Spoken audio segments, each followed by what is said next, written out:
Hello, welcome. My name is Hugh Brayshaw. I am Musto Marketing Product Manager and amateur sailor sailing in the Fastnet Race this year against Armel Le Cle and Charlie Dalin. These are my bags that I'll be taking on board. This is mine. And this is my bag.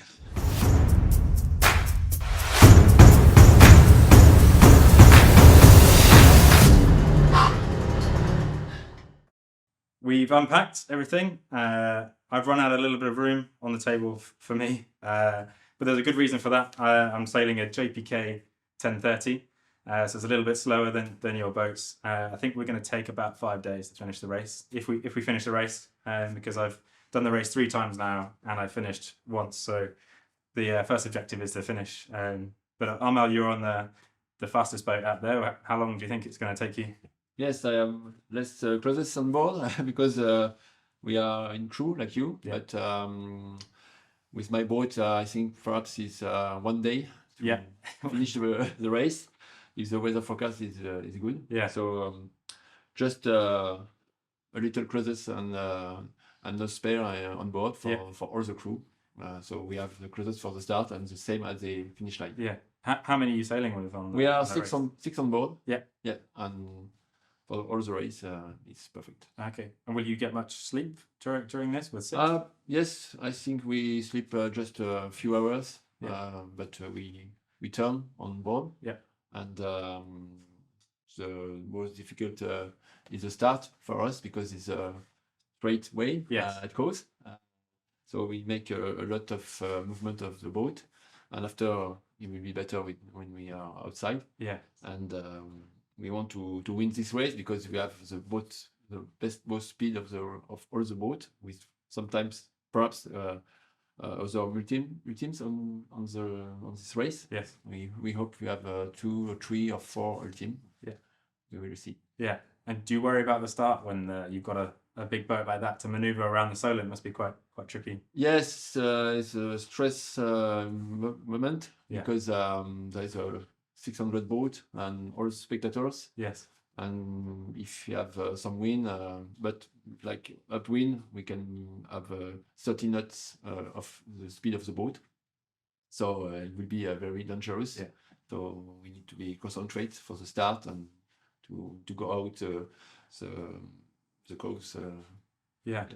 And you've got some lightweight kit there in the LPX. Will you be quite active? Will you be grinding much if you've got a crew, or more steering? Just MPX jacket and trousers because you use this trouser maybe. Yeah, the MPX. this one because it will be in July the race, so it's normally not cold condition. Yes. And inside we have a lot of movement with the crew, so we'll be in activity all the time. Yeah. So we not have necessary the ash picks for this race. Yeah. Okay. And Charlie, have you done this race before, the Fastnet? Yes, it's going to be my 3rd time, I believe. I'm entering in the IMOCA class, so it's they are 60-foot foiling monohull. A bit faster than yours, but a bit slower than Armel's. We're looking in for a 3-day long race for us. Okay, 3 days. Yeah. And this is the sort of the stuff you'll be wearing for most of that, do you think? Yes, we'll definitely have some MPX on board. When the conditions we'll have to go on deck with a bit of spray and waves. I will use this top with the latex collar, and but I will actually have also this top on board when there is very light spray. Yes. But I still want to put protection and something like faster to put on. Yeah. And you think you'll have like much layers underneath, or is it quite active on board? I think during daytimes there will be bottom layers only, and at night just the top middle layer only. I don't think I will take. I will have on board my medium. My bottom medium layers. Because it's gonna be in summer. Yes. So And you are double-handed. Yes, we are double-handed. So we will be taking. Obviously, we do all the maneuvers together. Yeah.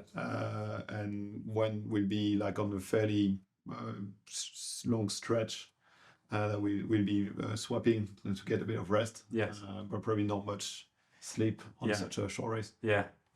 Well, that sounds pretty cool because there's going to be a lot of rest. I think on our boat we'll be doing it in 5 days or so, maybe 6 if the weather's bad.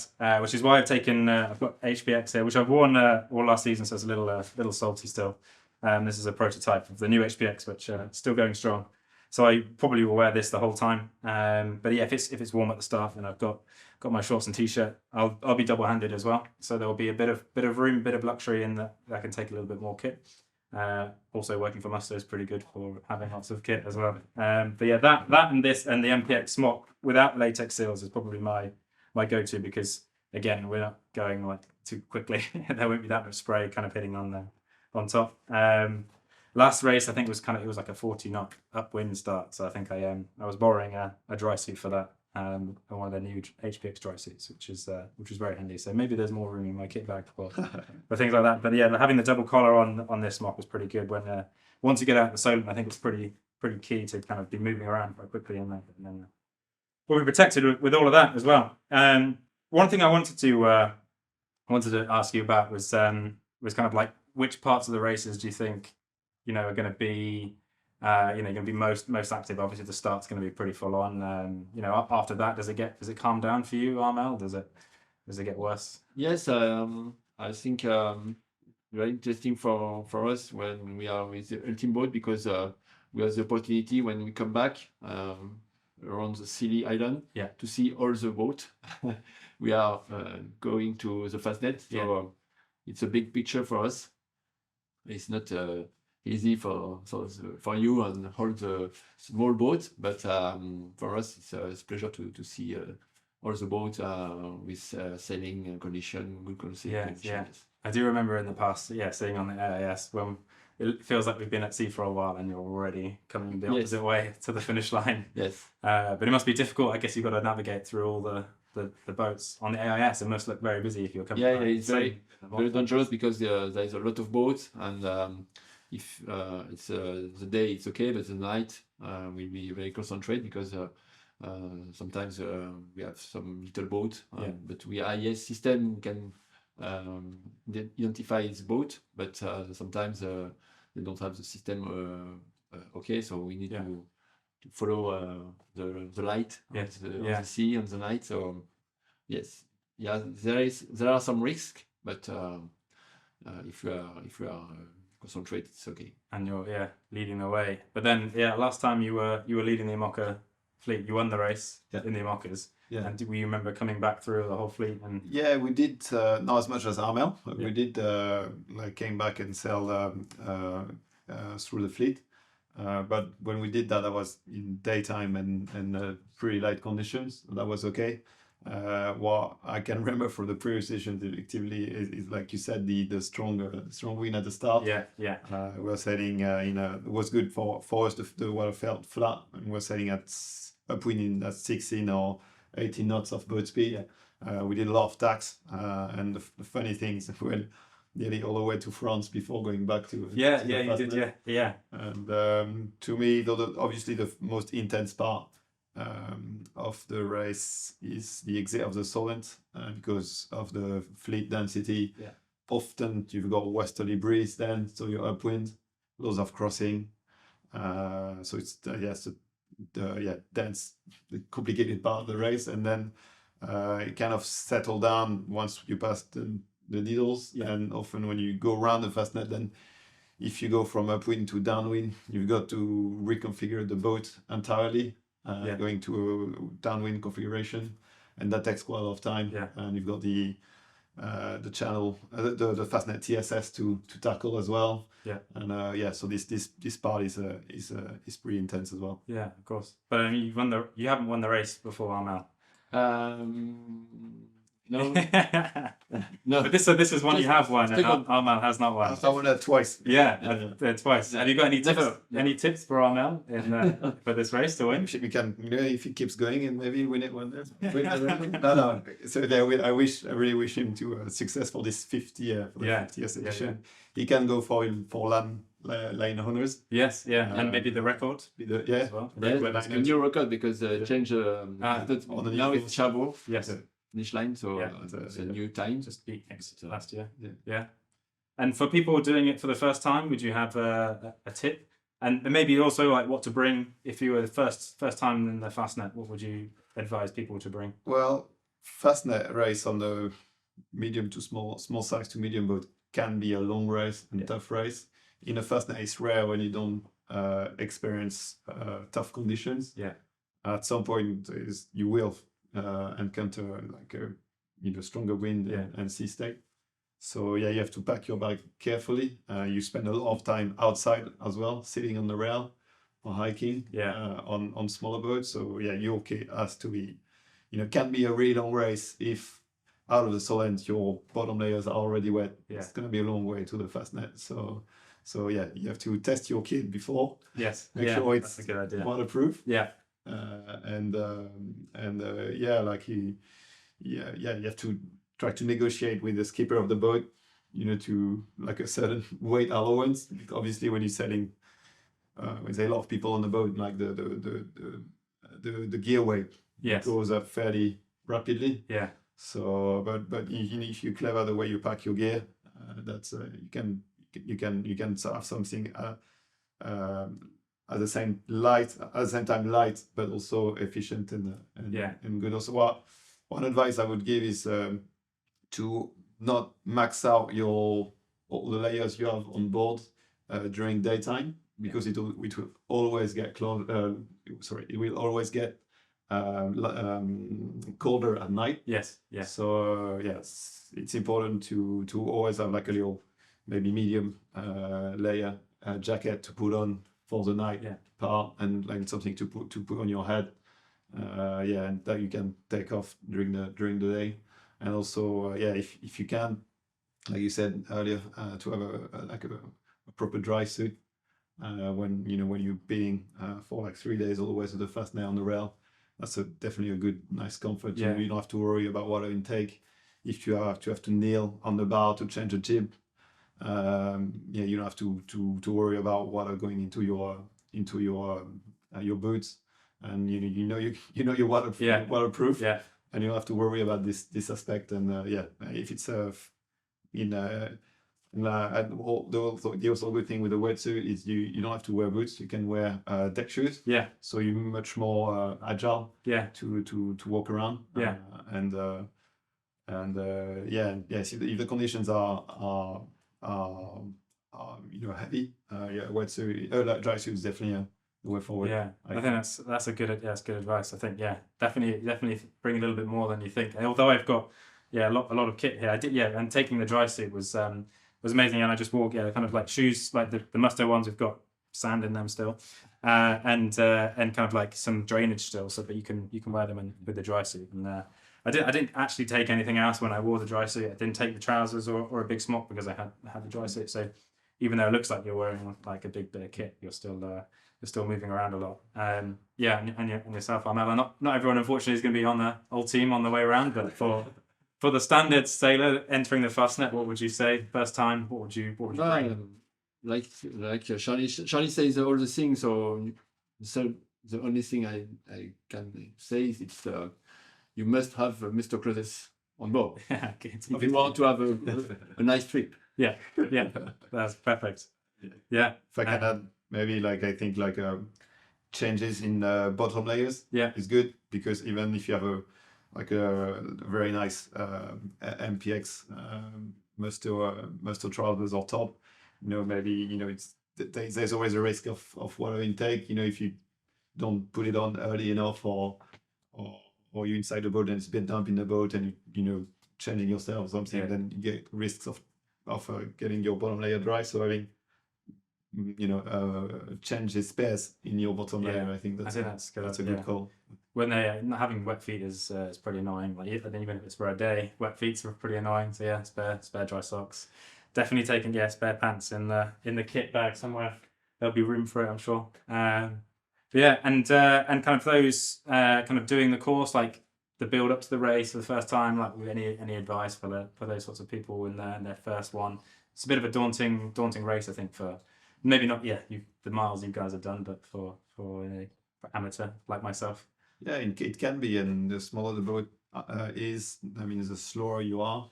So the more time you spend at sea, the more chances you have to face heavy weather as well. So yeah, it's a race. You know, it can be really a tough race. You know, the history of the race. You know, there's more than I do, and yeah, it's important, I think, to try and test new gear before.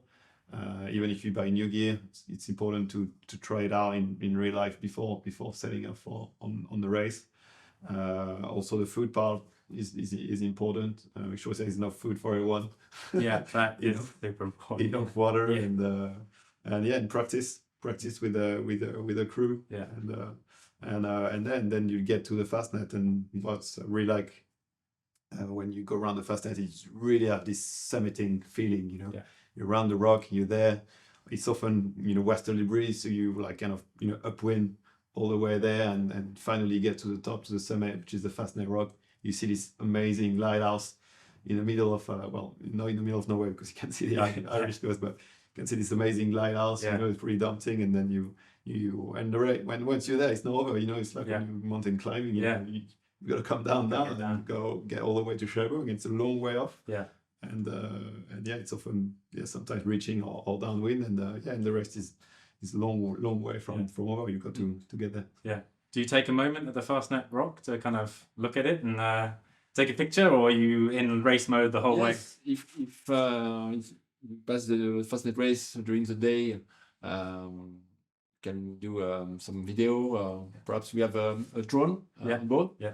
So we can make the drone and to make some video for the race and for all the communication. But if you are in the night, it will be very quickly. Yeah. Well, we will see. Yeah.